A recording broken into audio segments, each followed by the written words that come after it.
All right, good evening, folks. Welcome to season 3 of Football Focus Weekly. And I'm going to be honest with you, I did not think we would make 2 seasons, much less 3.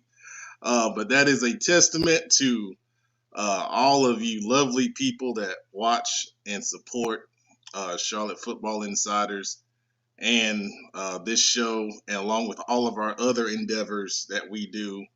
Our football camps. We have a camp coming up next Friday, July 23rd.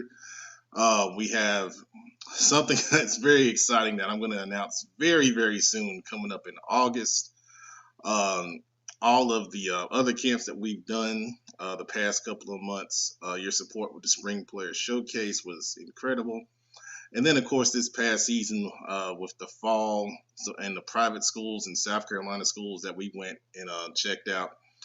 And then in the spring, of course, with all the Charlotte metro area schools that we cover. So can't thank you guys enough for all of your support. This thing has been incredible, and we're going to keep this thing rolling, as long as we can, which, I hope is a very long time. All that being said, tonight I would like to introduce our first ever sponsor of Football Focus Weekly, and that sponsor is D1 Media Pro. So D1 Media Pro is one of the groups that streams games through the NFHS network, and I'm going to share a little bit of information about them. So here's on the screen. They're offering sponsorship opportunities, fundraising for your program. You can see the different options there that D1 Media Pro has to offer. I think some of that stuff is a great deal, for sure. They also want us to share their August 20th games. They're going to be live streaming Olympic versus Sun Valley. And out of Georgia, 2 very good schools, Creekside versus Grayson. So visit D1 Media Pro on the NFHS network for the top games in Charlotte and throughout the country. So thanks to D1 Media Pro for being a sponsor of Football Focus Weekly. That being said, we talked about it at the end of last season. We were going to do a new open with a new song. Well, not really a song, because I'm not going to lie to you. I put together a song. I can't sing. I kind of ran out of time trying to find somebody to put that all together. But this theme music was composed and produced by one of our very dedicated watchers, Solo Steez.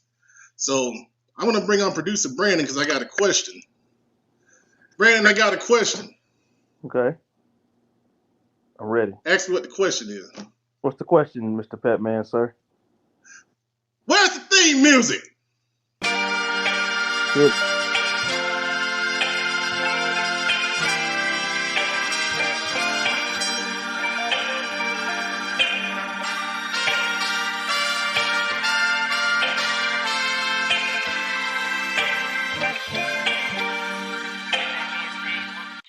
I'm slamming this week is snow tubing.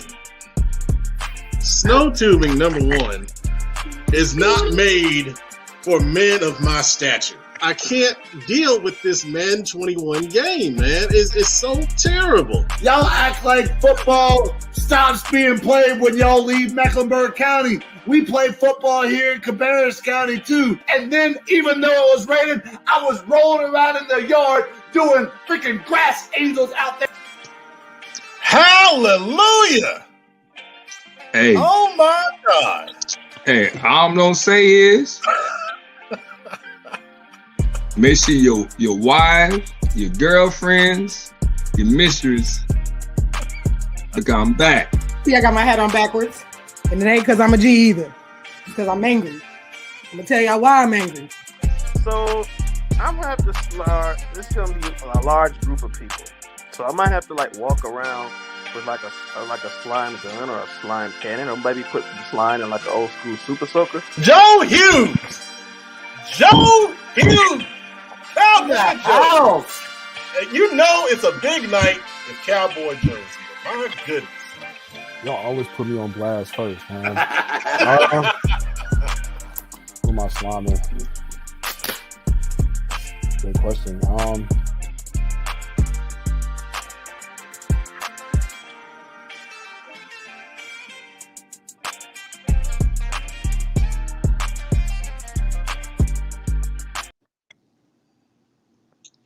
there is the season 3 open. So I have to ask you guys, what are your thoughts? Get the job done. Well put together. Nice little quote. Nice little easygoing song and a few little plugs in the end. It does the job. Pep, that song is fire, man. It matches what this show is. The most influential preps football show on the internet. Prep, that's what's up. Do other Queen, shows out what's there your even thoughts? having an intro song? I'm gonna get to that. I'm gonna get to that in just a second. Queen, said what's what? your thoughts on the open? I mean, it was good. I hate that they use that one plug-in of me. I don't want people to think I'm angry all the time, which I'm not. Just when it Like comes a to my squid. and then being stupid. That's it. But no, it was good. It was really good. I liked it, especially at the beginning how they like put all the coaches, the different coaches that we had, you know, and their quotes. And you know, I just thought it was something to inspire the people. I think. So watch your show. Absolutely. All right. So what have y'all been doing since we've been gone? Working. Just working. Okay. Working and going to the gym. There it About is. it. Maybe a little bit, maybe some Nice. video games mixed in. Yo, Pep, I'm not going to lie, man. I feel like I have the best yard in all of Concord, North Carolina. 28025. Come to my yard. See how your yard is supposed to look, what it's supposed to look like, the deep green. Boy, what you talking about? That's what I've been doing for the past month and a half. Man, that is awesome. That is Mike. awesome. Well, we got some comments. We hadn't even got started yet, and we got 8 comments. They know what people time are it is. excited. Tom. That's awesome, man. That's awesome. All right. So Jeff Holland, what's up, Pep? What's up, Jeff? How you doing, man? You got other Kyle people on the Smith, show, what's up, too. Pep? Hey. Just call it Pep and the crew. Pep and the peasants. Change my name. Damien, what's up, man?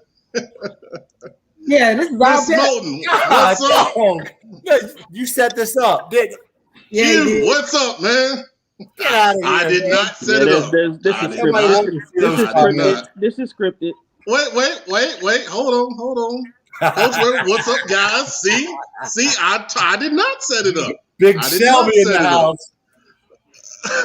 house. So, Coach Weber, what about you, Ken? Rode by his house and PJ Tour shooting. That's where they take their photo Oh, shoot. man. Front yard. Kyle Smith, I make the Greater Metro 4. Let's get it. Yeah, we're going to talk about that here in a little while. Y'all stay tuned for the conference breakdown, or conference introduction, I should say. Hey, let's see. Miss Burlows, how you doing? All day. Oh, wow. Man, I just started thinking about it at 7 o'clock to be Oh, Mr. Ferguson, put Charlotte Christian on your schedule. Oh, okay. I know what that's about, but we're going to talk about that in a little bit. And AJ, my yard looking good in Mooresville. Knock out a man right there. Well, we might get a yard comparison segment going in a little bit. But now it's time to get down to business. So we just saw from Charlotte Mecklenburg Schools the 2.0 rule. It has been waived for the first semester. That, I think, is a great help to a lot of football programs because they were going to have a lot of kids that were not going to be eligible. Kenneth, I know both you and me heard from a lot of coaches concerned about if this rule was, forced this year, some schools would struggle to field varsity teams. So first off, what's your thoughts on this? Well, Pep, I may be the bad guy on the show tonight. I'm against it. And I'm going to tell you why. The government never raises taxes and then lowers them. Once a standard is set, usually lowered, that standard is never increased once again. And the issue that I have with it is young people will only rise to the level of your expectations. Rarely do they go above and beyond your expectations. Most adults don't go above and beyond your expectations. That's why I do my own yard. And my fear is that this will not go away. 2.0 is pretty slim. It's not very good. We need to be enhancing our standards, and we need to be enhancing our expectations for young people, not decreasing them. That's a strong take. That's a strong take, man. I'll give Cherie and Brandon a chance before I weigh in here. Do you guys have any thoughts on the waiving of the 2.0 rule in CMS for the first semester? I think it should. I think it. I think I'm with Ken on this one. Like you said, you're student athlete. That's your description. So with that comes not just being the athlete, but also being, a student. And, like you said before, they rarely go above certain expectations. And so I think to, lower it and for those kids, I don't think it's fair to them because, it's supposed to be our jobs as adults to help push them to be something greater than they think they can be. And so I just, I don't like it. I haven't really read that much into it, but from what I've heard, I don't like it. Okay, I can respect that. Producer, you got any thoughts on this? Yeah, I'm kind of with the panel on this one, man. Like Ken said, a 2.0 is really not all that lofty. It's not that hard to get. You can literally get a D or a couple Ds as long as you got a couple Bs to offset it. So it's not that lofty of an expectation. It's not like you're asking kids to play to get a 2.5 or a 3. I mean, it's literally average, middle of the road. So I think, like he said, it just sets an expectation that, no matter what you did last semester, I mean, you're good to go for this coming semester. And I get it. We're also in some unprecedented times. Last year, things were not as easy as what they're accustomed to. But at the end of the day, a 2.0 is not that lofty. So I'm pretty much against it, too. All right. Well, I can honestly say I'm pleasantly surprised because we're going to have some disagreement here for what I got to say. So let me go solo. All right. So first of all, we were in unprecedented places last year with this pandemic. A learning environment was turned upside down. We went to remote learning, and I can tell you right now, just from my, experience with, I'll just say Harding, for example, a lot of those kids struggle to have the right, equipment to succeed in this environment. It's hard to get the computer laptops and things of that nature that they use now. Internet, there's a lack of internet in some of these places. Believe it or not, still in 2021, it's not equal across the board. I think if you're going to have a scale that everyone is judged upon equally, the whole situation has to be equitable. It's the same thing that I've said about facilities for the past few years at Harding. Those are not equitable. Your learning environment is not equitable in this pandemic. Now, in normal times, everyone's going to school. I can understand that, you're holding everyone to that standard. But if you're holding everyone to a standard when it's not equitable, I don't think that's fair. That's the first thing I'm going to say. The second thing I got to say is, with these kids out here right now, especially in some of these inner city schools, let's be real. The only reason they're going to school is for sports. And some of them, only see that as their only way out. And if you take that away from them with this 2.0 rule, now in normal times, I get it. But like I said, this is an inequitable system that we're judging these kids on now based on what we just went through. If you take it away from some of these kids, we're going to lose them. I had several well-known and established high school football head coaches say the same thing to me, unsolicited. And several of them wanted me to come out and say something earlier, and I just didn't get around to saying it. But one thing I will say is I'm glad Charlotte-Mecklenburg Schools decided to do this for the first semester. Okay, I see the comments. I'm going to get to them in just a second. I'm glad they chose to do this for the first semester. The other thing I will say is, if you're a coach and you disagree with this ruling, you have the right, in my opinion, to make a standard on your team to say, if you don't meet these standards of a 2.0, then I'm not going to play you. Okay? I think you have that right as a coach. You can make your own standard. You don't have to just leave it up to the system. We see that all the time. That's why there are certain places that are better than others, like Chick-fil-A.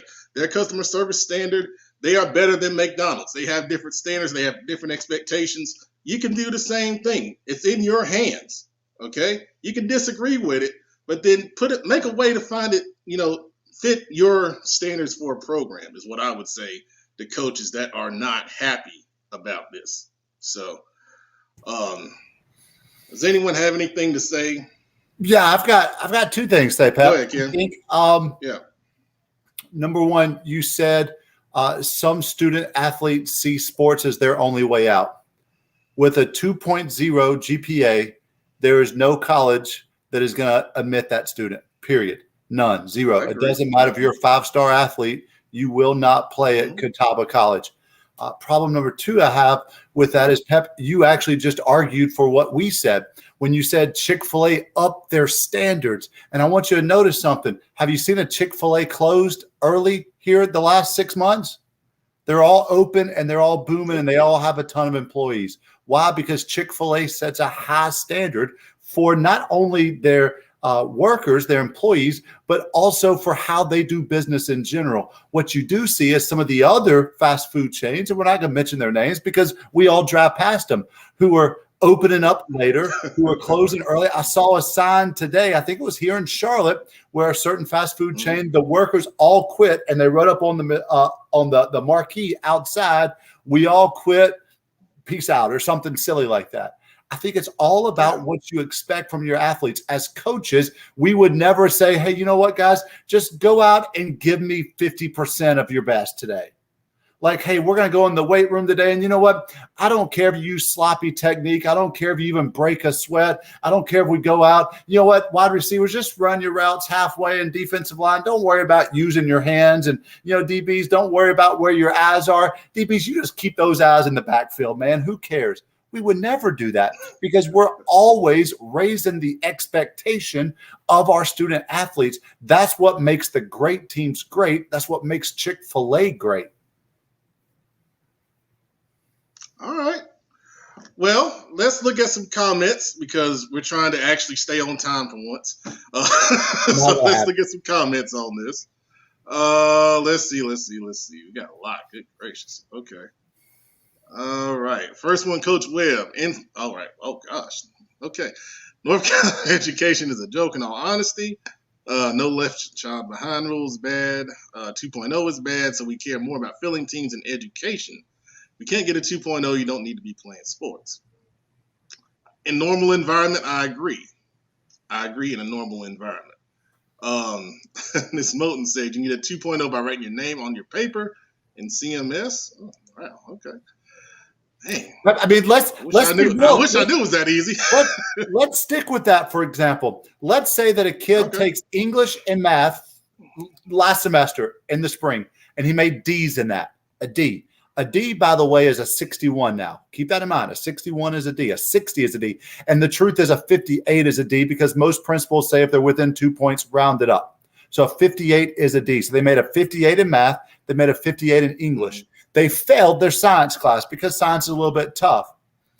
But every athlete has a physical education class. Every athlete has an art class. Every athlete has a foods class. So that means that the A or the B or the C that they made in foods or weight training or advanced PE or ping pong class is going to offset the failing grade and the 258s that were bumped up to Ds and allow them to play. I think that coaches and athletic administrators and school board elected officials have to put the betterment of the kid ahead of the betterment of a team. And coaches need to lose their egos and realize that if you got in this for the right reasons, it wasn't to be on the sideline. It was to make a difference in people's lives.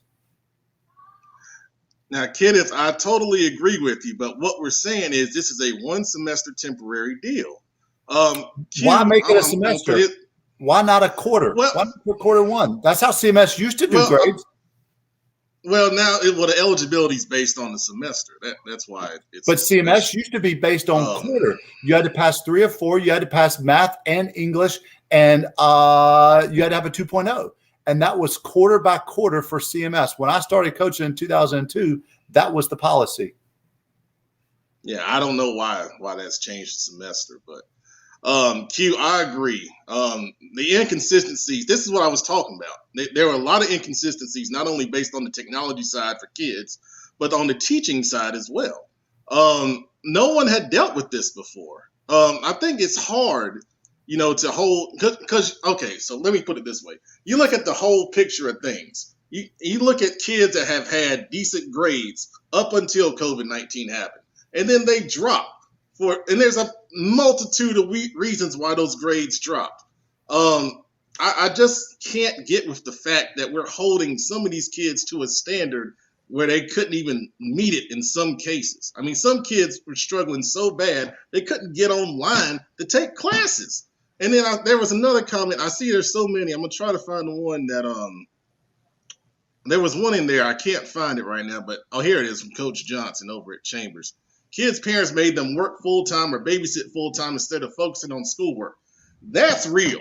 That's real life. I know for several kids at several inner city schools, they weren't going to school. They didn't have a choice. Parents lost their jobs. This is real life we're talking about. It's either make a choice of trying to learn online where you can't even hardly get online, or go and get a job to keep the lights on, to keep everything going in the house.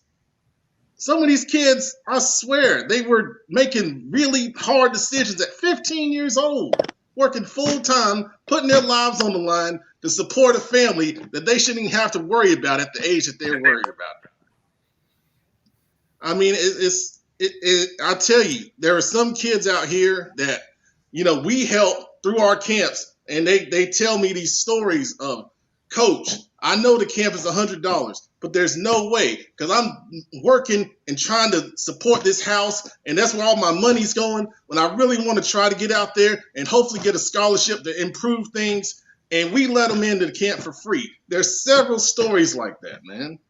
It's just not fair. It's not fair. And that's what I sit here and I stand on a table for these kids for equity, because it's not fair to hold a kid to a standard that he can't meet because of life circumstances. You can't do it. Okay. I get that. Sorry. I mean, I think that all of what you said just takes things to a much bigger conversation, even beyond a 2.0. That's a whole different. It doesn't matter. That's a whole different conversation. Yeah. About our society and inequities and things like that. I think that's more than just even beyond school and football. That's a bigger conversation. Well, we have, and that's something that you guys know that I talked about for years now. It's a deeper societal problem. But I think in this temporary circumstance, CMS did the right thing. Let's get to these other comments, and then we'll move to the next topic here. I want to try to get a little bit of everybody here because we've got so many. Yeah, you're only showing your side, I'm sorry. Also, I felt like I was being the first few were supporting. Well, I am the host, but anyway, All right, Chris Hughes. Thank you, Chris Hughes, for weighing in on this. So I'll read this. My entire stance is this: you have a fringe athlete that is close, let's say 1.8, but he's actually passing every class. He needs to be on that team with the coach pushing him. You cut him loose from the team, and you risk the possibility of losing him for life to the streets, drugs, teen pregnancy, etc. Chris, I agree. I actually heard 2 stories like this from 2 different coaches about some very talented kids, names you guys would know, that they were worried about this with. So I agree. Coach Webb right here. Look at the whole picture. 9 out of 10 high school. The best players on the team have the worst grades. That's why whatever coaches are pushing the 2.0 rule hate it, because their best players will be ineligible. Now, we can't measure if a coach is doing it for that reason or they really care about the kid. Kenneth, me and you both know that there are some coaches out here that care more about winning than these kids. I mean, we ain't gonna say no names because that ain't right. But it happens. It happens. I think you gotta look yourself in the mirror. If you're not in it for these kids and for their best situation, then you don't need to be in it. To be quite honest, I mean, you don't make a ton of money doing it. I mean, let's say That's the why I obvious. don't do it no more. Let's say the obvious too, though. Even if you are allowed to play football, I mean, you still got to graduate. So you still got a bigger picture to look at. You still need to meet the minimum graduation requirements, even if you are allowed to stay on the field. So Right. it's cool, but you gotta look. You gotta look down the line too at the same time. Miss Moulton with a good comment right here because she, obviously is a teacher. Teaching Harvard, it was horrible. It was very difficult and mentally exhausting. I know the students were exhausted. So, I mean, there you go. I mean, it's hard. It's been hard on everybody. Kenneth, I mean, you've told us stories, about your experiences teaching, in this stuff, man. Let's see. This is what I know, Pep, and this will be maybe my last comment on this because I've said what I've said. Mm-hmm. In Cabarrus County, where I am, first semester, there were very few expectations for teachers and for students. And grades were horrendous. We're talking about 50% fail rate. I mean, through the roof, crazy. And then the school system realized we better increase our expectations or else we're not going to have a school system left. And second semester, they put expectations in place and they put standards that the kids were now going to have to live to. And the kids lived up to them. Grades drastically improved. And I think that we went through spring of, when all this happened, and then we went through a fall and a spring. That's 3 semesters for some of these student athletes. If they can't figure it out in 3 semesters, the truth is they may not figure it out regardless. And if they learn that it doesn't matter, if you failed all 4 classes, you're still going to be eligible. If you failed 3 out of 4, you're still going to be able to play. All we've taught them is to continue to expect that we're not going to expect anything out of you. And if I'm being real with you, I think, and Mike had some heat on this one, I think that's a soft form of bigotry. I'm not going to lie, that if we have such low expectations of students that we say it doesn't matter what you do for 1 semester, 2 semesters, 3 semesters, 4 semesters, I just think it's a bad look and a bad example. All right. Well, I can definitely, respect, that side of it, man, for sure. I want to get Coach Middleton on here. He's got a good comment. This is only a 1 semester pause. I teach at West Meck. We sent our hotspot out on buses. I had kids trying to ask me questions about taking care of siblings, calling me at night because they had to work. If you think I don't give a damn out of season, you're wrong. Well, Coach, hey, I know you're one of the good ones, man. I absolutely know you're one of the good ones, for sure. Coach Billups is back here with us. I'm going to bring him on because he asked to have a second. Well, I don't know if he's ready. All right. Okay, he's ready. All right. What's up, man?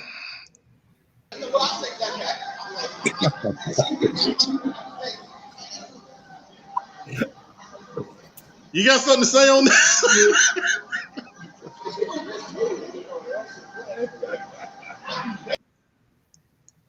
He ain't got nothing to say. He said, come on. And he ain't got nothing to say. He's sitting there cheering. I swear to God, man. Welcome to season 3. Nothing has changed. Nothing has changed. Where was he at, man? Applebee's? Wild Wings? Where was he at? Yes, he's at a restaurant, Coach. Yeah, Webb. I mean, totally we're trying to be more professional in season 3, and that 1 minute just knocked it all to hell. So there's always season 4.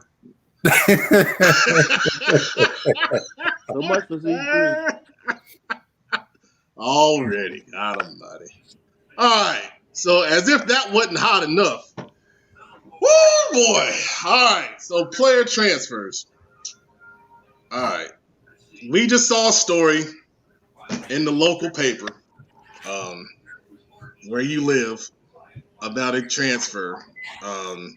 Everyone knows it now. It's Jacob Newman going from Myers Park to South Met.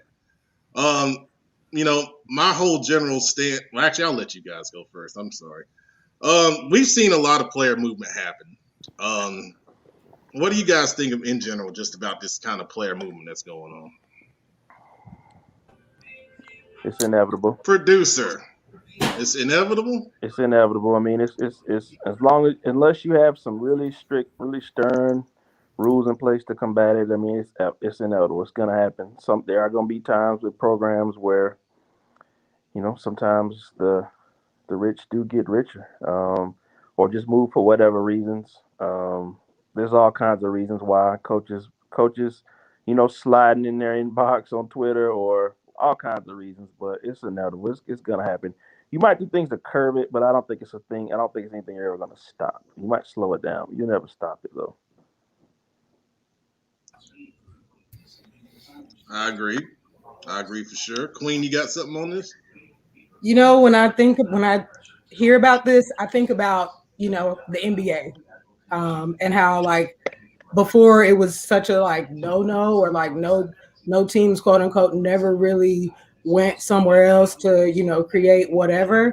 And I feel like this is becoming the same thing. It's just one of those situations where if because they started doing it in college, and then it's like now in high school, if you see a better opportunity for yourself, as an individual, whether it's your parents who make that choice for you or you do it yourself, I feel like this is where we're at now. And I don't think it's one of those things that's going to slow down. If nothing else, I feel like it's only going to become more attractive to, find another team to go to and do that.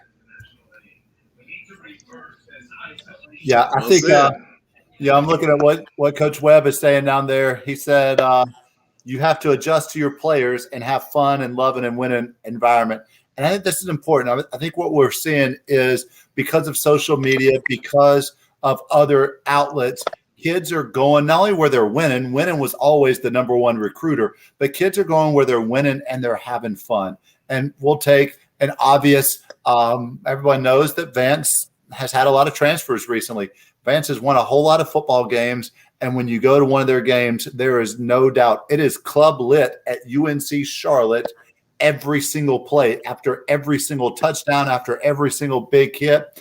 Players are attracted to that. Parents are attracted to that. Kids going to college, parents are attracted to that. When they see the coaches selling the players, parents are attracted to that. And I think what we're seeing is programs where maybe the coaches aren't so vocal on social media, where maybe the coaches don't put as much into the marketing of their team, the marketing of their program, and why it's so important that you're seeing kids leave those programs. Now, there are other reasons why people leave. People leave because their son is a running quarterback and that team wants to throw the football 55 times a game. People leave because their son can't find the field. People leave because they have a conflict of interest with the coach or the school or the administration.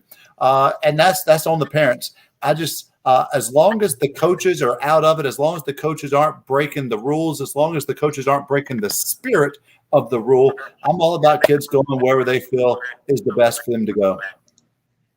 And I want to add something like I was saying about, stopping it. I actually wouldn't want it to stop because like Ken kind of alluded to, say there's a kid who's, let's say he's just on a stacked team and, he's a sophomore or a junior and there's two, a senior above him that he's just not going to get on the field or whatever reason, or he's just, a guy that's just 3 deep on a running back depth chart.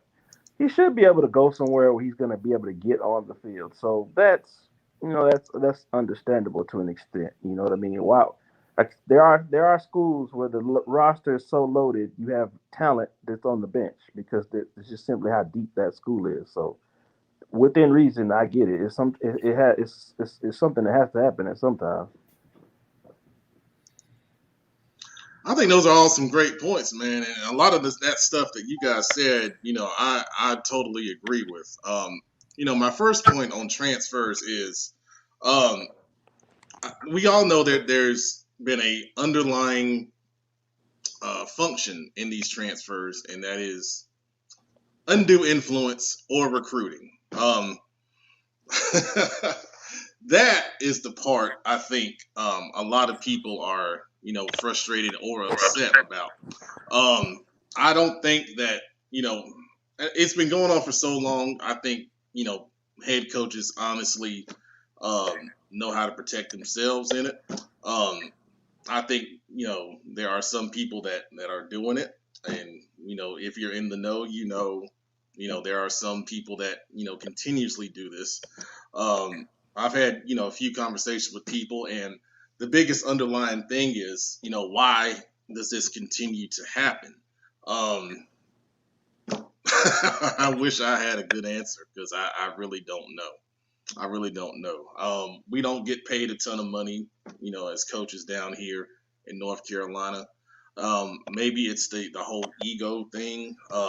I'm not sure. That part of it, I know, is very frustrating for some people. And then the other side of that is, I think everyone gains, everyone loses. There's not a school out here that hasn't gained a transfer or lost a transfer. You hear a lot more about the losses than you do about the gains in a lot of places. Okay.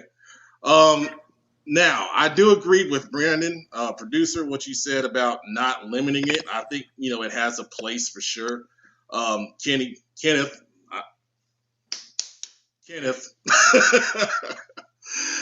The point about a player not fitting the system and going somewhere where he fits the system, absolutely. I think that's a warranted transfer. A part of it, I always talk about getting on the field. And I think, producer, you said that point very well.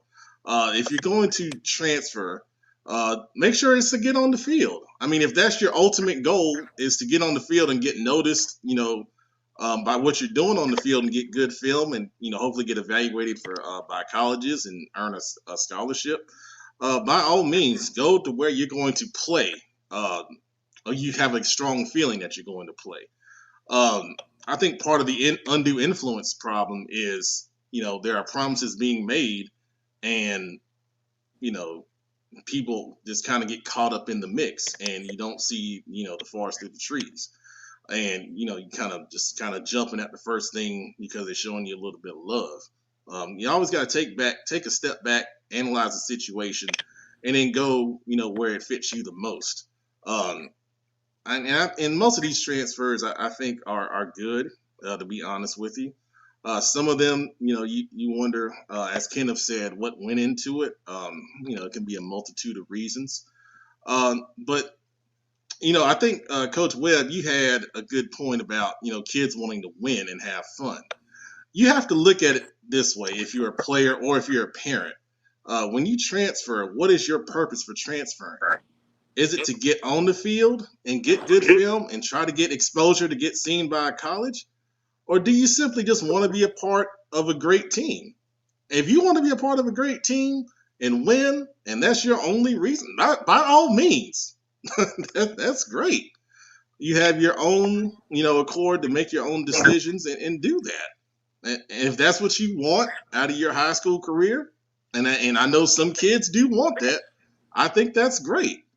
But for most kids out here that I talk to, they want to go play football in college. And the way you do that is by getting on the football field. And if you transfer somewhere and, they make you a promise of playing time or whatever it is, and it doesn't happen, and you're a senior, then you're in a tough place, man. You're in a tough place. So really think about this stuff because we still got a couple weeks before August 1st hits to where everything's going to settle. And, I know we're still going to have some movement going on. So, please take those words to heart, man. Transfer for the right reasons, okay? Parents, you guys make this happen. You can't let your son transfer unless you're a part of it. So please be smart, talk to people you trust, and make the right decision. Okay? That's what I got to say on that. We got a lot of comments I'm going to get to in just a second. I'm going to bring on, well, we're going to address him later on, but I'm going to bring him on right now. Otis Powell. We're going to address your situation later, but you are granted access to the show right What's up, everybody? How y'all doing? Coach. Pretty good, sir. All right, you got something to say on player transfers? I mean, I didn't grow up in the area in Charlotte where I had to transfer. I went to Olympia High School. I played middle school football with those guys, high school football, youth football, and it was just, hey, you live in our area, you go to Olympic, and you make it work there, and you did. But it's a new day and age. Kids want to go play for a winner. They want to win a state championship. They want to play for a winning program, and so they go into the schools that are winning. So sometimes it works out for them in the best interest, and sometimes it don't. So, I mean, at the end of the day, it's up to that parent and it's up to that kid. But you got to do what you got to do. I'm just like whatever. Whoever come in my school and play, when they walk through the door, that's who I'm coaching. I'm not going out there looking for nobody. I ain't going out there to talk to a kid. But if they come in the building where I'm coaching at, I can guarantee I'm going to give that kid everything in my body to get him to his dream and his destination of playing college football. All right, very good, very good. Let's get to the comments. Boy, I'm telling you, we took some time off, and y'all must have been just, ooh, boy. Wednesday nights have been All right. lonely. Bruh, we got to get some popcorn for this stuff, boy. Good gracious. All right, Coach Webb leading it off. Players want to win instead of competing these days, but hey, kids want to be in a culture that wins and have fun doing it. You have to adjust to your players and have a fun and loving and winning environment. All right, Coach. Kyle Smith. Current transfers climate are here to stay. Started with pro teams making super teams. NCAA opened the transfer portal options, and now it's made its way down to high school. I mean, Kyle, that stuff. Now I'll tell you, back in the '90s, that stuff was around. It wasn't as prevalent, but it was happening. Trust me, it was happening because there were several of my team. Well, I ain't gonna get this. All them boys did grow up in Mint I'm gonna Hill get in into the that. 2000s. Yeah, that's true. I wasn't going there. I wasn't going there. Bill Smith, tired coaches from the Good Old Boy Network do not care about getting kids to the next level. Not being on Twitter promoting your program is doing a disservice to these kids. Yeah, that's some strong words, Bill. But I will say this: social media, you gotta have it. You gotta have it now. I mean, point blank and period. As a head coach, if you don't want to do it, you got somebody on your staff doing it. We've seen Olympic, we've seen Chambers have some great social media exposure for their kids, and I mean it does help. It does help at the end of the day. Let's see here. We got some more comments rolling in. I'm not putting that one up. Coach Webb again. Some schools have older coaches that stuck in their ways, so kids leave because it's not fun. Coaches have to get younger because the players are. I will tell you, sometimes there are hires made on coaching staffs to relate, to kids, because, the head coach realizes that he can't connect with a certain population, so he has to get some guys that can connect to that population.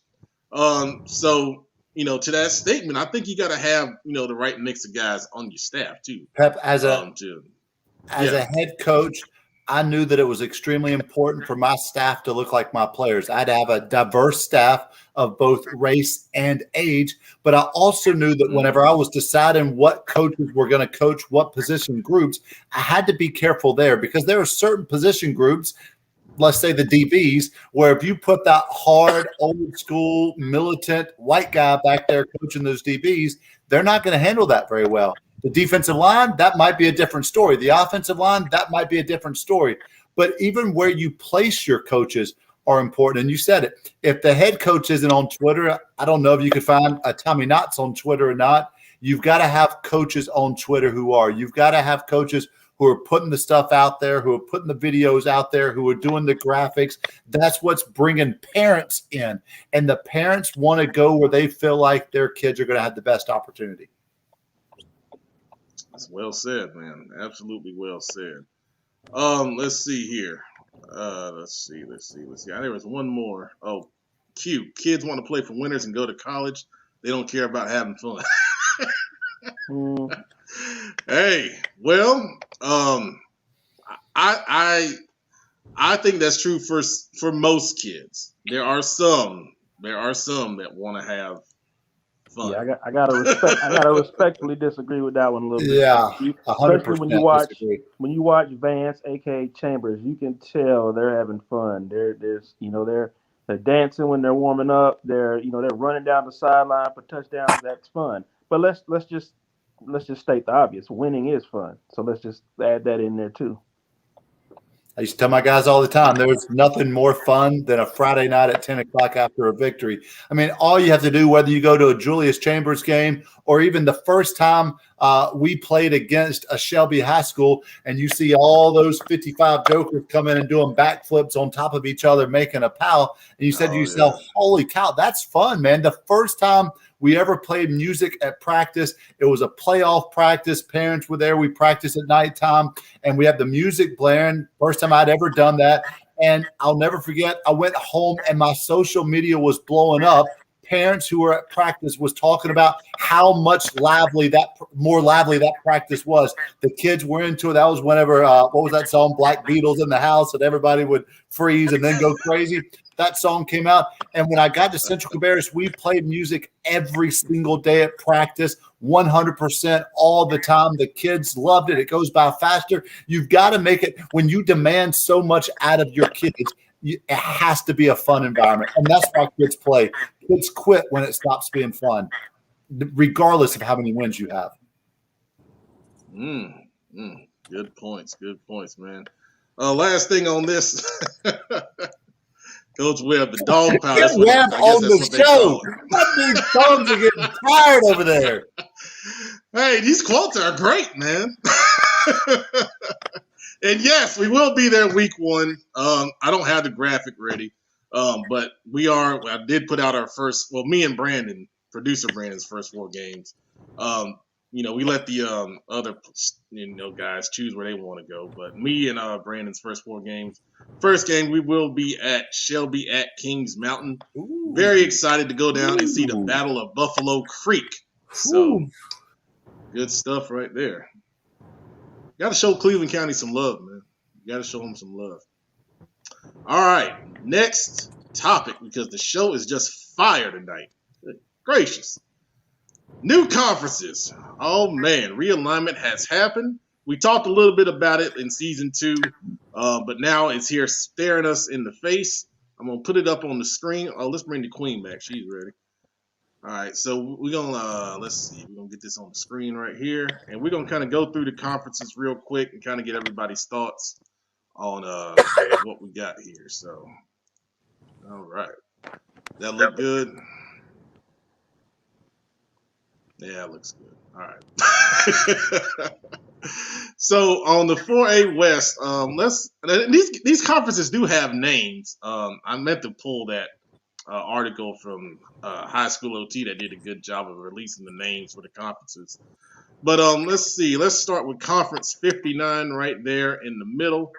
That is the Southwestern 4A, so no change in that conference right there. But guys, that conference, I'm going to zoom in and make it a little bigger because we're going to feature it right here. What are your thoughts on this league right here, 59? I like Butler and Independence being together. A little around the corner rivalry. Yeah, Queen, I know you love that. I mean, of course I do. I'm still on that East Mac Garinger being in there for me. I feel bad for him, never know. But I just the rest of it. Well, East Mac and Garinger are traditional Southwestern 4A teams. I mean, that's pretty much just where they've been. I get it. Now, yeah, we made the argument of putting certain schools together. It didn't happen, unfortunately, but. I love Charlotte Catholic being in here. I think, obviously the Charlotte Catholic Butler game is the one, you would look right now. And we're going to do conference previews in a couple of weeks, guys. But, from a football standpoint, you think those two are definitely the top tier in the league. Two teams that I think, are sleepers here. Providence coming off a great season last year. They've got a lot coming back. New quarterback, but I think he's going to be pretty good. You cannot sleep on them. And then Independence, you cannot sleep on either. I talked to DJ. He was at the VTO camp this past weekend. He feels pretty good about what they have in the fold over there. So I think those two teams are definitely a couple sleepers in this league. I think Rocky River too, though. I actually watched Rocky River last season, so I can say that they may have a little bit coming out to date this season too. OP, you got any thoughts on 59 here? I'm with the Queen on this. I think that Independence, Providence, and Rocky River are gonna surprise some people. But their overall schedule gives them a great chance to do some things later on in the season once they get to conference. So I just think with the hires that they made in this conference, that it's gonna be way better than they have been in the past. And Rocky River is on the rise, and Providence coming off a great. They should be doing some great things this coming. All right, good stuff. We got a couple comments. Let's see what we got over there. All right, Eli. I say that in a very positive way. I'm not disrespecting the bus at all.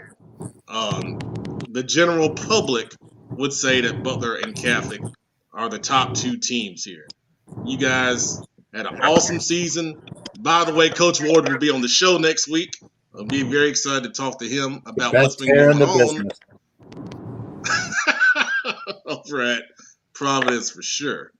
And I agree right here.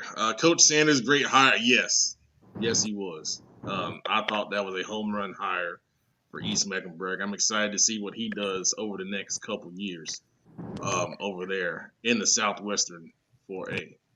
Okay, let's go down to Conference 49. That league is it used to be the SOMEC 7. Now it's just the SOMEC. So, some great creativity there. But what are your thoughts on this one, guys and girls? I mean, it's the same. You waiting to see what Olympic bring to the table. What Miles Park is bringing to the table, and RGK. It's gonna be between them three and whatever they do in non-conference. Well, I don't know about that. I'll let you guys weigh in. Anyone else have thoughts on this conference? I mean, it's just kind of like with just the eyeball test going by past records. You can just say you kind of already know who's going to, right. Myers Park, yeah. But then you also got, Berry and Academy. They're they were sort of struggled a bit last year. You want to see what they can do. Yeah, I got a little bit different take on this.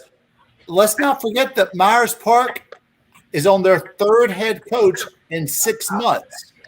What? Third head coach in 6 months.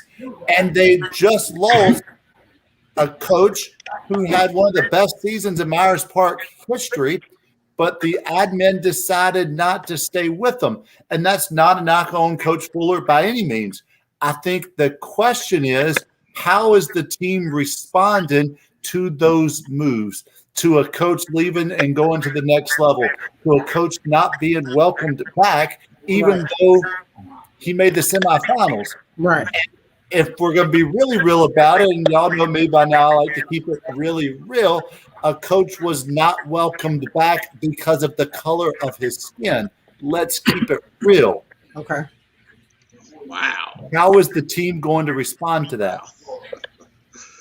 That's gonna shake that team up a lot. They may honestly be dealing with that more than they're actually dealing with the football season, because it was a short time between it ending last year, that happening to that coach, and then them starting a new season. So it might be a rocky one for them. Since Valentine's Day, Right. not that long ago. Like, oh my God, I didn't know that. Ooh, I don't know. I don't know how to follow that. Yeah. So I agree. So here's my thoughts. I think this league out of any is the most difficult to predict because of everything that has been changing here. Yeah, wow. You think about, teams that did well last year. So you look at AK. Right. Their top, I believe, top 3 at least receivers are gone. They were all seniors. Josh Johnson, Quentin McCall, and Brevin Caldwell. Jack Curtis is back, but who is he throwing the football to? I hope Brooks is good coming off of, that injury that was so sad. He's such a talented young man. But, I think they have some things that, they've got to, get settled over there. Barry is bringing a lot of talented kids back into the fold. They did have some coaching changes on the offensive side of football. How fast they gel, I think it's going to be important, but they've got talented seniors. And like we said last year, the key is up front if they're going to take, a step. Even Harding is bringing a lot of guys back. I talked with Coach Smith. He feels like they're going to be competitive this year. So, I don't think you can discount even Harding in some eyes. Kenneth made some good points about Myers Park that I'll just let that sit and marinate. Olympic has had, some changes. We've seen them, Sean Bowles and Cam Smith, basically be together for the last, 3 years in that backfield. So they're going to have a new quarterback, a new running back in the fold. Who steps up to lead them on the offensive side of football. They lost some great seniors on defense that played in the Queen City Senior Bowl. So who's going to step up and fill those shoes? There's a lot to figure out there.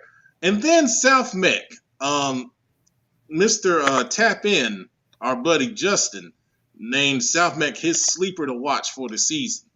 And I agree. We just saw that they picked up Jacob Newman from Myers Park. They already had an all-conference running back in Jake Brennan. Coach Hart, I tell you, I see your comment, man. They've got some pieces that are back on that team. That they got a huge sided offensive line with Teron Williams and the other kid. His name escapes me right now. But you talking about 6'7" and 6'6" on the offensive line, just on one side, and putting that together with all-conference Landon Egler. And then on the defensive side, the best player no one ever talks about, Matthew Reddick at linebacker. Just a stud. And then, of course, some of our favorite guys, Panos Burlos, Takai Moss, on that defensive side of football. So, I have no idea how I'm going to predict this in a couple weeks. No earthly idea. But this is going to be a fun league to watch and see who comes out on top. That's what I was about to say. I feel like this is going to be one of those leagues where you're going to have to wait like the first 3 games or so just to kind of see where everybody starts to sit, and then you can make like the definitive, because it's just up in the air for this entire conference right now. For me, anyway. Absolutely. So, Coach Hart, I love your comment, man. Look, just trying to wait. Boy, you can't sandbag over here, boy. Oh, man. Mr. Curtis, AK doubts continue more yards and TDs versus Vance and Huff, Myers Park, and state championship combined. Still no love at the end of the year. Now, we gave y'all some love. I thought we did. Now, I don't know who else didn't give y'all love, but I ain't going there. AK senior class has lost 4 games in 2 years. Absolutely, for sure. All right, let's go to our next conference. And like I said, we're going to get the previews in a couple weeks on these. I got to zoom out here and make sure I see where we're going. I know, Kyle, you've been waiting patiently. So we're going to get to the Greater Metro. I love that name, Greater Metro 4. I love conference names that show some creativity. So, Kenneth, I'll let you lead on this since this is more your neck of the woods right here. Well, I think it's a really solid conference. Obviously, you've got I'm a year removed from Central Cabarrus now, so I'll say Hickory Ridge High School. Thinking good football program up there. Obviously, Lake Norman had an incredible season. maybe the best in school's history last year, and in a different year, they make the playoffs and they probably win a football game or two. You've got Coach Nixon, who will be in his second year at Mooresville. And, of course, you've got A.L. Brown, who won the conference last year in the South Piedmont. They have a lot of guys coming back. You've got Cox Mill and Coach being in his second year now with a ton of young talent, especially on the offensive side of the ball. And they've got a couple of kids, I think it's a defensive end that picked up a couple of offers. South Iredell, I'll be honest with you, I've been a little bit not aware of South Iredell the last couple of years. Obviously, they had a really good team 5-6 years ago. West Cabarrus with kind of a stunning move, losing their head coach at the end of the school year. Coach Mack is a new head coach that took over. It'll be interesting to see how that team responds. It'll be interesting to see because they didn't really open up that job. I think that they would have had a lot of applicants apply for that job. But there was a sudden change, and what happened. But I think this is a solid conference. Absolutely. Queen, producer, you guys get any thoughts on this league? Nah, I value Ken's assessment there. That's his Appreciate that, Ken. So. It's just too early. It's too early for me to make a video for Kannapolis. That being said, the name and likeness is in full effect. And Coach Newsom, I'm expecting some paydays for all these views that I'm giving your social media.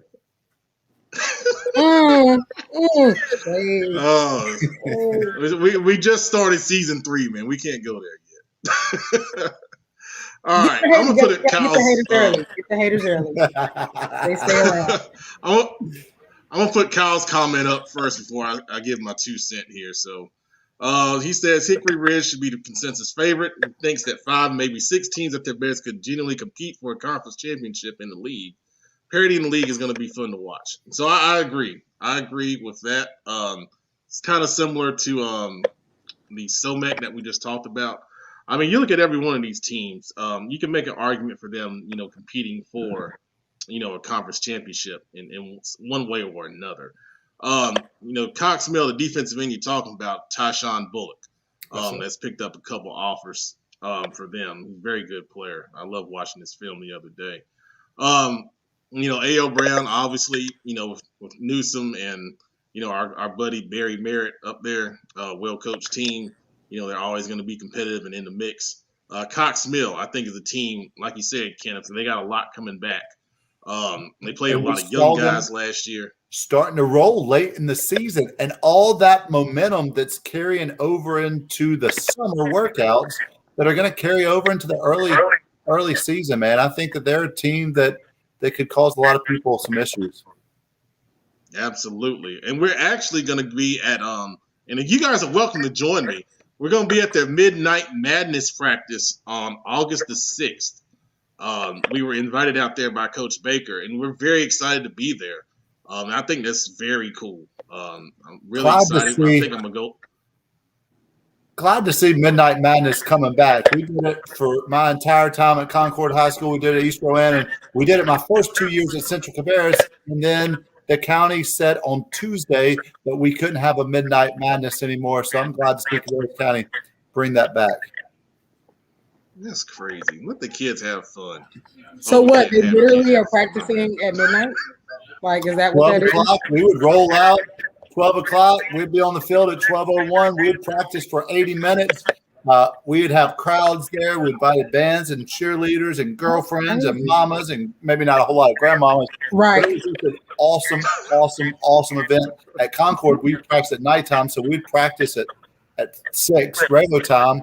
In practice, we would eat together as a team. Parents would grill out, and then we'd walk out at midnight. That's a really cool thing, man. Like a lot of fun.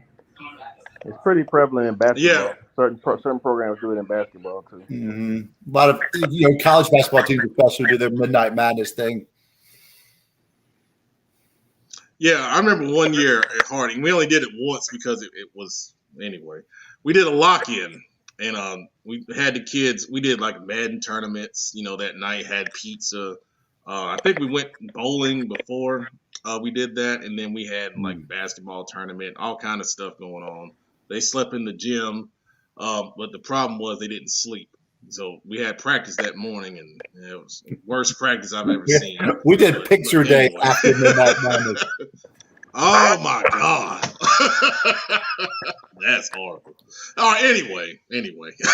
So Hickory Ridge, I agree. I think they're the favorite here coming off a really strong season. Even though the disappointing loss in the playoffs at Providence, when they do have a ton of talent coming back, huge offensive line, and then Christian Hamilton, one of the top recruits in the nation. They're going to be fun to watch. Lake Norman, their offense is always tough to stop. They got a new signal guy. I believe it's going to be A.J. Sirianni. I've seen him, put in a lot of work this offseason. Excited to see him at the quarterback spot. And then Sakari Morrison at linebacker. Oh, man, what a talent. What a talented kid he is. And then Mooresville, they still got, some guys. I love Elijah Wilson at the DB spot. And then, of course, Caleb Edstrom at linebacker. He came out to our camp, won the MVP as a freshman.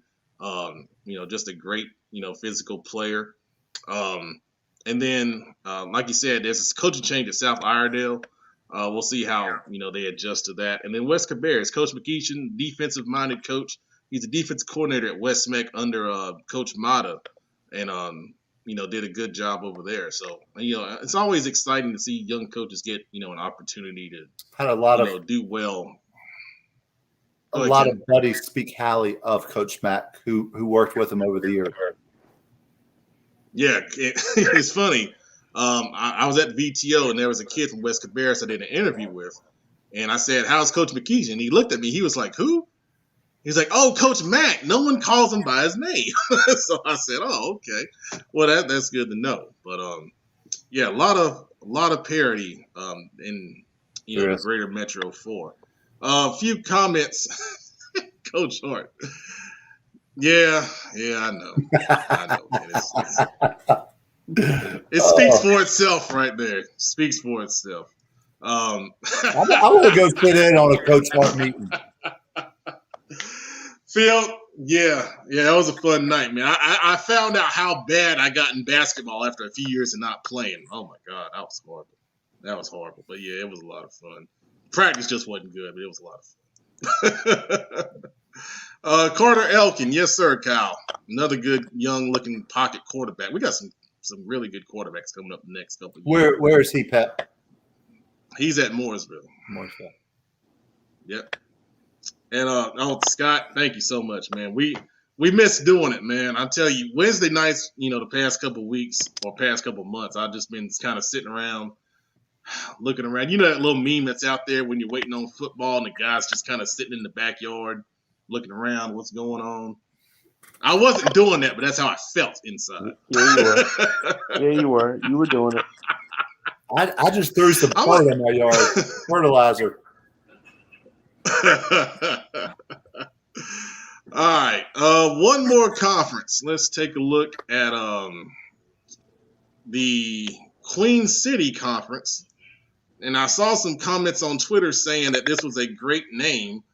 What people don't know, that the Queen City Conference had existed many moons ago when old Pep Man was coaching back at Harding. It used to be the Queen City 3A, 4A Conference. Now it's just the Queen City Conference. So a little bit of history there on that y'all didn't care about. But anyway. I cared. Okay. What are your thoughts on this league, guys? I don't know if there's going to be a whole lot of football play in that league or not.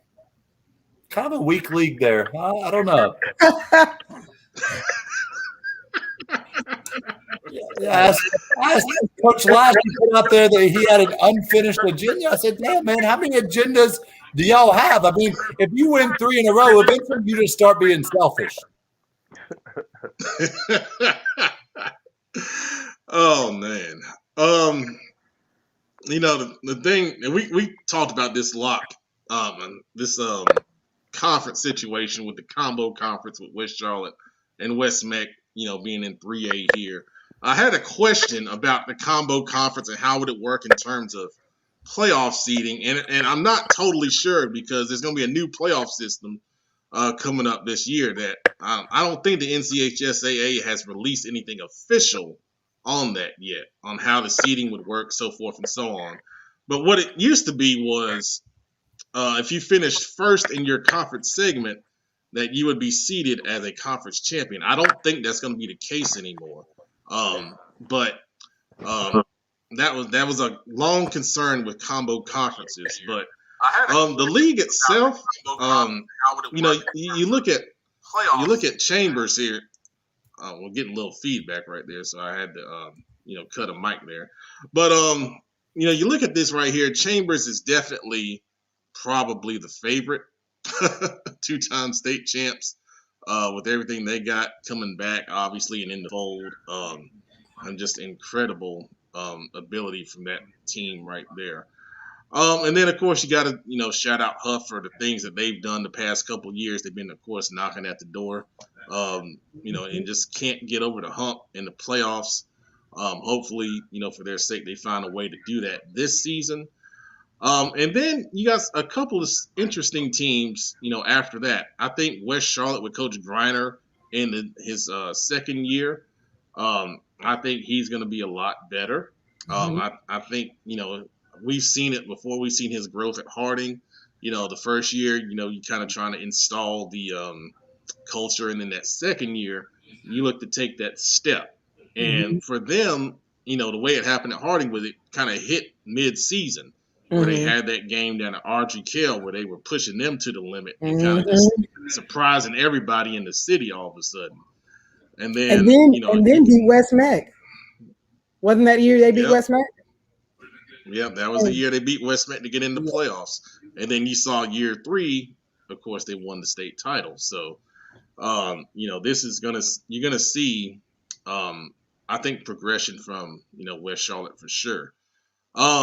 And then you got Mallard Creek in an interesting situation. First of all, before I say anything about Mallard Creek, I want to send, my condolences to Coach Tinsley. He lost his father recently. All my prayers go out to you, Coach, and hope, everything is going as well as it possibly can, at a difficult time. But Mallard Creek in Coach Tinsley's second year, he has a chance to kind of put his own spin more so into that program, and we'll see how that works out. And then, of course, with North Meck, Hopewell, and West Meck, North Meck, I'm gonna tell you something. North Meck's got some talent that a lot of people don't know about, man. You start digging into them a little bit, they've got a couple guys that can just flat out play, and I mean they're like some real college prospects. They got a big receiver in Jelani Bittersing. I hope I say that right. A 6'3" kid that can absolutely go get the football. They got the big tight end in Davion Cunningham. That's very talented. And then they got a couple of guys on the defensive side of football, that can play as well. So, that's a team that you can't take lightly. And then the big offensive lineman, Michael Stanley. I tell you talking about a road grading guy. He's an earth mover. I'm telling you. West Meck, they had some guys, graduate. I think they're going to be young, but they got speed. They are fast. I mean, track fast over there. So, they got a little bit of growing to do. Coach Waddell over there, but I think in maybe 2 years or a year or 2 years, they're going to be, a tough out also. So, and I can't forget, Coach Burden Hopewell, such a great guy. He's been, doing a lot of great things. You talk about social media. I think we got to start giving Hopewell some credit on social media. They do a lot of nice stuff, in promoting their kids and their program. And, it's top notch for sure. Some comments. Let's see. Kyle,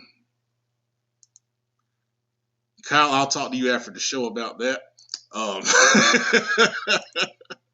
North Meck does have some talent. They got some guys in the trenches too, like I was talking about with Michael Stanley for sure. Let's see. Karen Belk sending her luck to Sam and the team. Absolutely. Sam, we had some great memories with him winning the championship at Harding, and still a guy that I truly respect and love talking some football with from time to time. Anyone else have thoughts on this league, guys? Oh, let me bring OP in. OP, you got some thoughts on this league right here? I don't have nothing to say. All right, good job. Anyone else has some thoughts on this league right here? It's gonna be interesting to see Hopewell without Coach Sanders. I mean, I know he got that job at East Mac, and shout out to him for that, by the way. But it's gonna be interesting without him, and I think another coach left as well. I think Coach Grice left, so they're gonna have a lot of new parts. Well, some new parts to add to that team. So it'll be cool to see what fresh ideas or fresh anything that comes into that team. How it's gonna boost them, hopefully. All right, good stuff. Producer, you got any thoughts on this league right here? Based on recent years, you got a lot of power at the top there. So we'll kind of see how that shakes out. Obviously with Huff, Mallory, Chambers.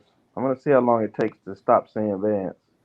But a lot of power already at the top, but a lot of schools, outside of those three with some talent that, looking to prove something too. So a lot of parity. I think it could be interesting.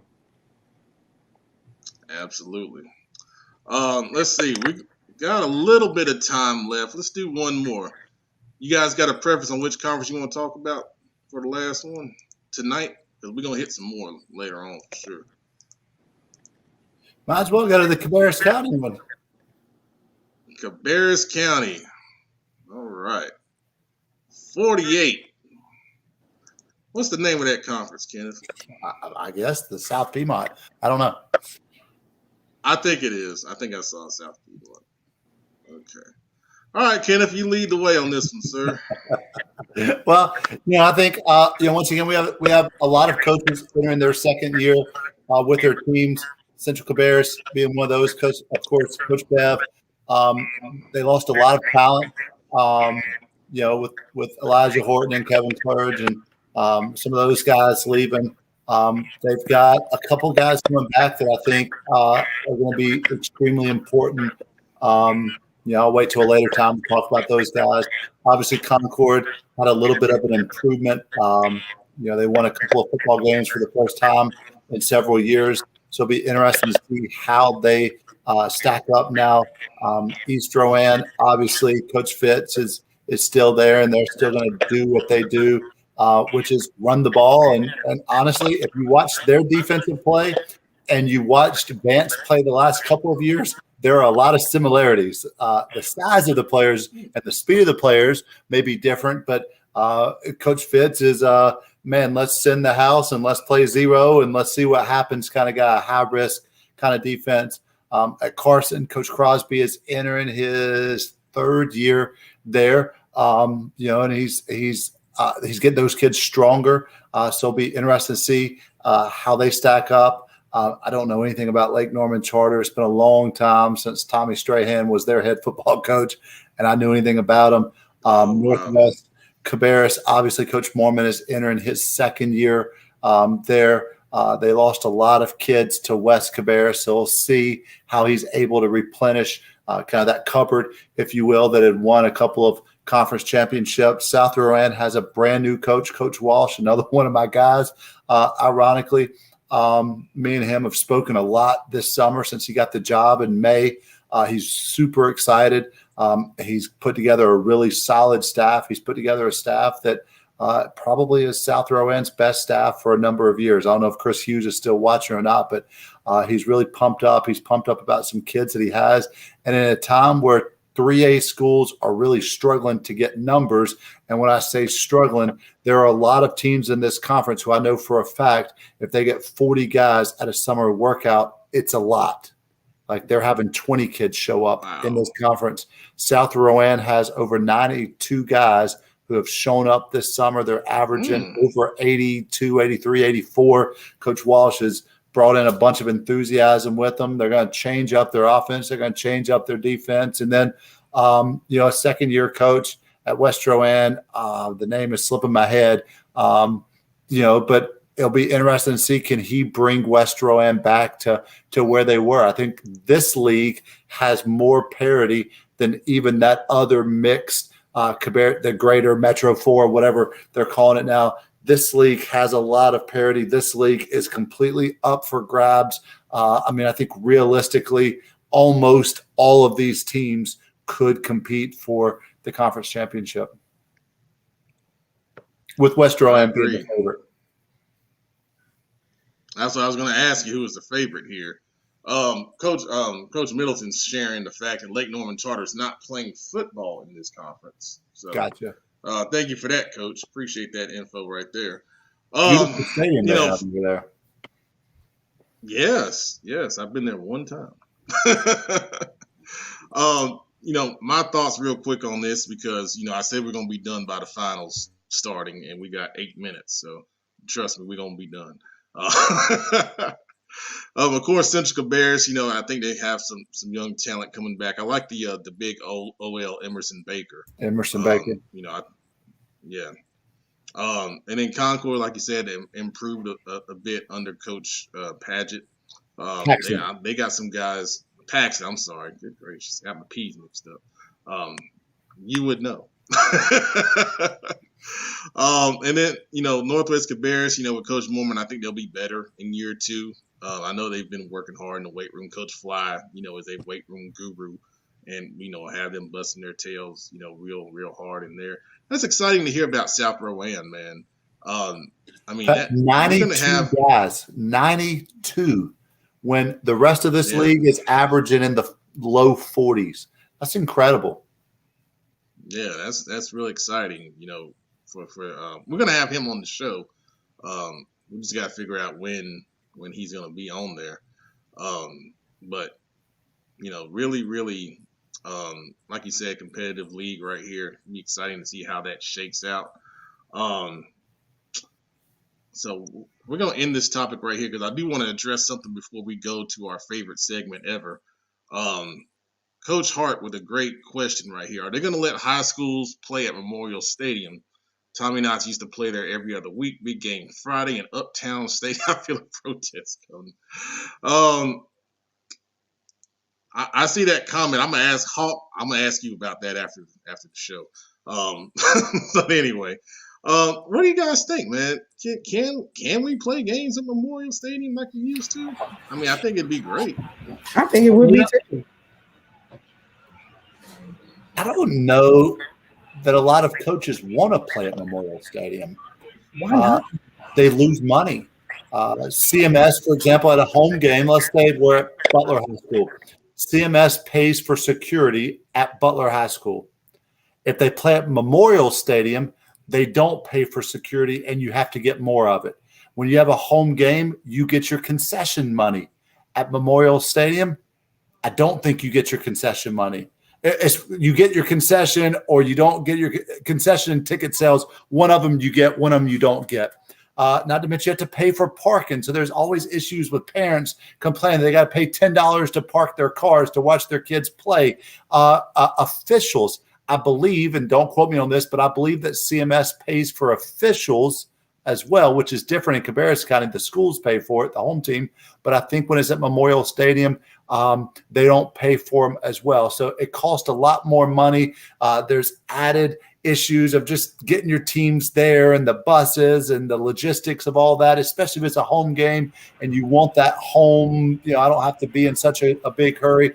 I've seen DJ at, Coach McFadden at Independence talking about it. He wants to get back out there. And I know that was a big deal for so long, but I think a lot of the coaches are hesitant just because you end up losing money. And with sports teams, with athletic departments being so much in the hole from this past COVID season, I think guys are looking for ways to try to recover as much of that lost funds as they can. Yeah, that's some good points. That was the problem back in the day. Like you said, Kenneth, just the cost of, being down there. If someone subsidizes the cost, like a great sponsor would step in and subsidize the cost right there. Yeah, absolutely. Queen, you were going to say something else? Well, I was, just going to say that I was speaking at it from a totally being a fan, type situation, because I remember going to those Independence games, at Memorial Stadium back when, I was in school. And so, just the atmosphere was electric. Like it was better than anything I've ever experienced in my life. And you're talking about me at 15 and 16. So, I think it's just something that, could bring people together, like bringing them together. And like, it may not necessarily be something that they can do right away, but if they could find a way to, as you guys, mentioned, subsidize, the payments or, whatever to make it easier or a simpler no-brainer to happen for schools to be able to do that, I think it's, down the line at some point, they should think about that, because it was just electric, like the way it used to be, out there. So I think it would be nice to do like a little classic or something out there every year, at least maybe like a big season opener. mhm, Something, just get some two teams going to be good, get somebody to subsidize the cost and kind of open the season with a big game out there. That would be nice. But I think mhm, because of money and logistics, yeah. we'll probably never see it as frequent as we used to. Because I remember, growing up, like in the late 90s, early 2000s, there was almost a game. Somebody's game was out Every there week. almost every week. Every week. Yeah, so I don't think Every week. we may never see It that was come awesome. back, unfortunately. But I think Right. an occasional thing. I think we can get that going though. Was the Mallard Creek Dutch Fort game that kind of got canceled, was that the last prep football game that would have been at Memorial Stadium? Gosh. Maybe. I know I was out there. Oh gosh, what a fiasco that night was, by the way. That's horrible. But maybe. I feel like there was a game after that, but I can't be sure. I'm not sure. Not totally sure. But definitely one of the last ones. Mm-hmm. Yeah. OT's back. All right. So, Coach Hart says that was the last one. So, Miss Belt, love the Shrine Bowl at Memorial. sure. Any game, yeah. Love to see UNC Charlotte pick up the Shrine Bowl. Hey, I can't talk about the Shrine Bowl. It's against Queen City Senior Bowl rules. Conflict of interest. But thank you, Coach. Others We'll see you we next. moved We'll up. see you next. You said you weren't mentioned. That's better than peasants. Oh man! All right, so now it is that time. Officially, it is slime time with Kenneth. The reason why we all watch the show is to find out who are we going to slime this week. And we all know that every week the queen always has multiple potential candidates to be slimed. So let's go to you first, Queen Cherie. Who are you sliming tonight? So today, Candace Parker was honored, 2K22. She got one of the covers. And, I know that there's going to be, especially on like Twitter platforms like that, you're going to have the haters, saying what they say. But there was just one tweet in particular that just, it really rubbed me the wrong way, especially when women are already fighting for equality across so many platforms anyway. I won't say the comment out loud because it doesn't even deserve, any attention at all. But I am going to slime this person in particular. And he's probably not watching and he probably won't even hear this, but I'm sliming this guy because, it was a really inappropriate comment to make. And as a woman, especially one who used to play basketball herself, I took a lot of pride in that, and I know Candace Parker does. And what was said was just something that, should not be out there, regardless of whether you are putting your face out there or hiding behind, whatever you got at the time. So that's my song.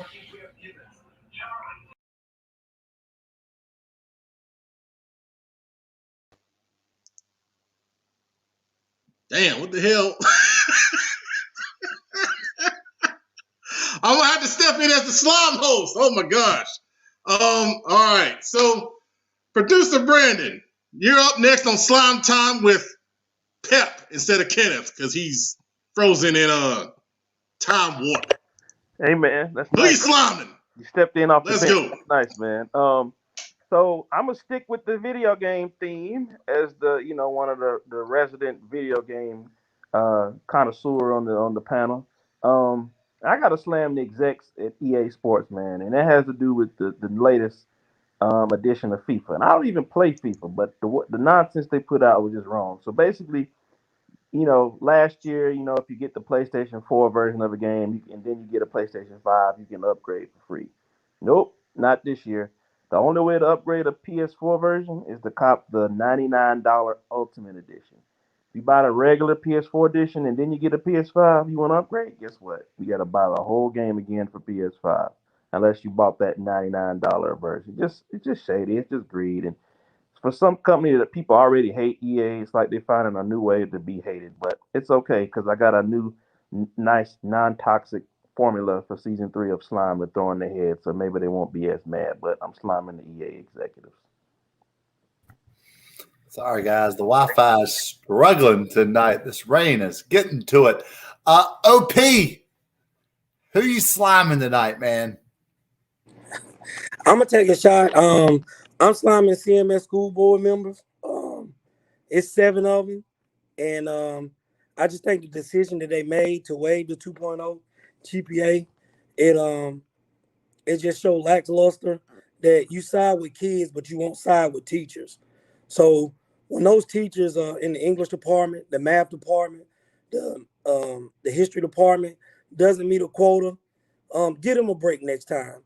When it comes time for a raise and they haven't done what they were supposed to do academically in the classroom, give them a raise anyway, because you seem to keep giving any student athlete or any student that wants to participate in extracurricular activities a pass every time something major happens.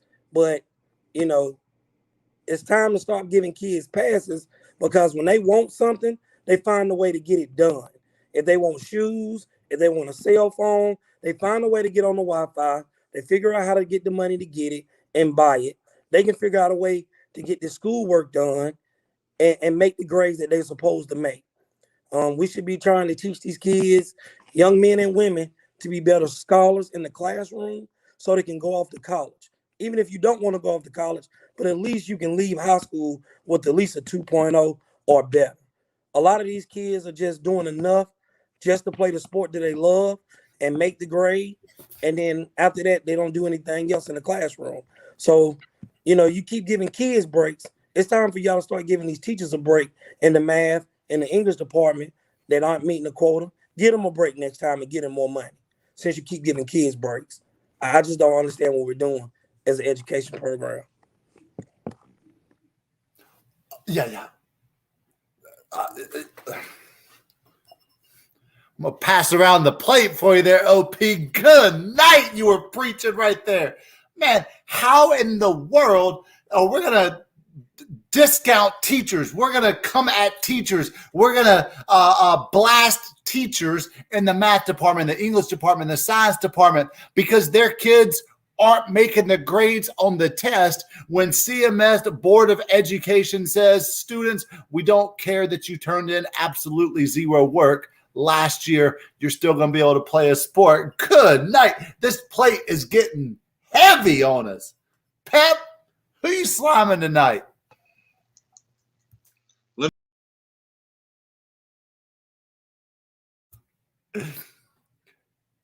And we're back. That's what's up. What's up, guys? How you doing? Just me, just hanging out here, sitting in front of my boys. Oh, there's one boy on that side. My in-laws on that side. These. Oh, I'm sliming. Oh, it's my turn. Oh, I know who I'm going to slime. I'm going to tell you who I'm going to slime. So the reports just came out yesterday that inflation in the United States is at a record-setting pace, the highest month of inflation since 2008, since August of 2008. And just in case some of you younger viewers are out there and you don't know what happened just after August of 2008, the economy crashed. At first, it was a recession, and then 6 consecutive months of stellar no growth is called a depression. And then while we were in the middle of the depression, we had another recession. I mean, how in the world does our government, does our Congress, who, by the way, is over 25 trillion, that's with a T, 1 trillion is 1,000 billions with a B, and 1 billion is 1,000 millions. How in the world does our country's government leaders think that they can just dole out money and inflation not happen? Notice how much your gas is right now. Notice how much wood is right now. Notice how much your food is right now. I know how much more my food line bill is every single week. And that's not counting the fact that my 2 8-year-old boys are growing like crazy. Inflation, car prices, home prices are through the roof. And here's a secret. It's not going anywhere.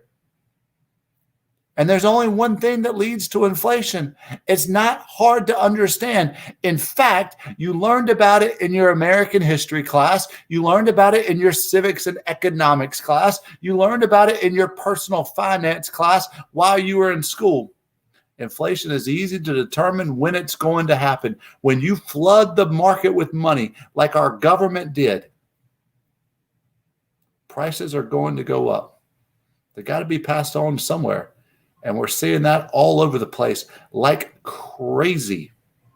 If you got something you need to buy, go ahead and buy it now, because a year from now, that price is going to be significantly greater. I heard a story just yesterday of a man who bought a car 2 years ago, and the one thing that we've been told our entire life is the worst thing you can do is buy a new car, because when you drive off the lot, it decreases in value by 20%. He bought the car 2 years ago, and thanks to inflation, he actually sold the car this month for more than what he paid for the car 2 years ago. That's incredible, unbelievable. United States government, Congress, our elected leaders, every single one of you knuckleheads need to be slimed and then slimed again. That's all I got, Pat. All right, I'm gonna bring everybody on because we got some family business we got to settle right here. OP, I have waited 2 months. Over. Oh, I have waited 2 months. No, we are not. Okay, We're going to address this right now. before you start. No, ain't no before enough. No.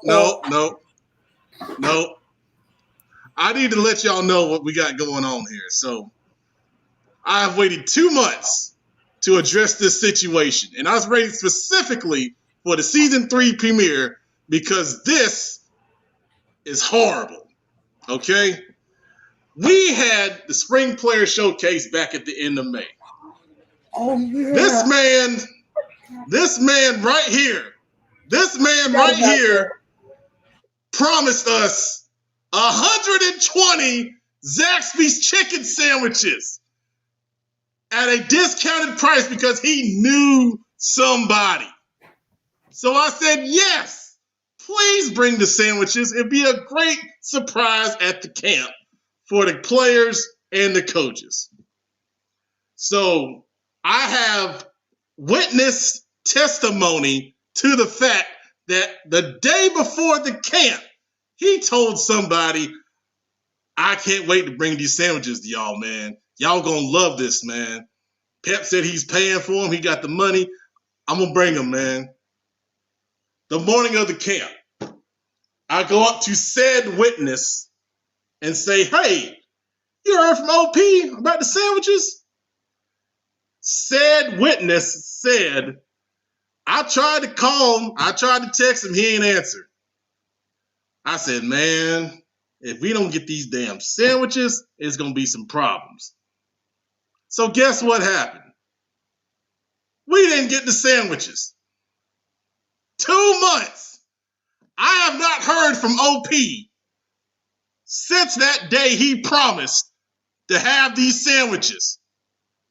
Until today, the premier Season 3 Football Focus Weekly.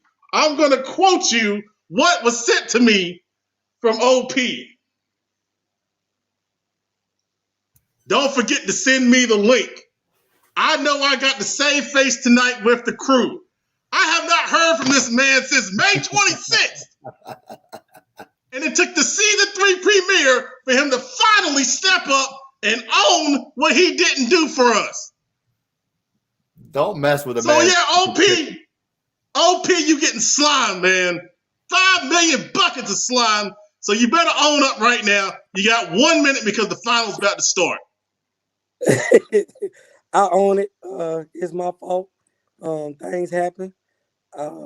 I dropped the ball on it. I didn't get back with Matt when I was supposed to. So I owe you. I owe the kids. I'm a man of my word. I'll get it done. Something happened. I dropped the ball on that one, but I'll make up for it. We got some stuff coming up. We'll make it right.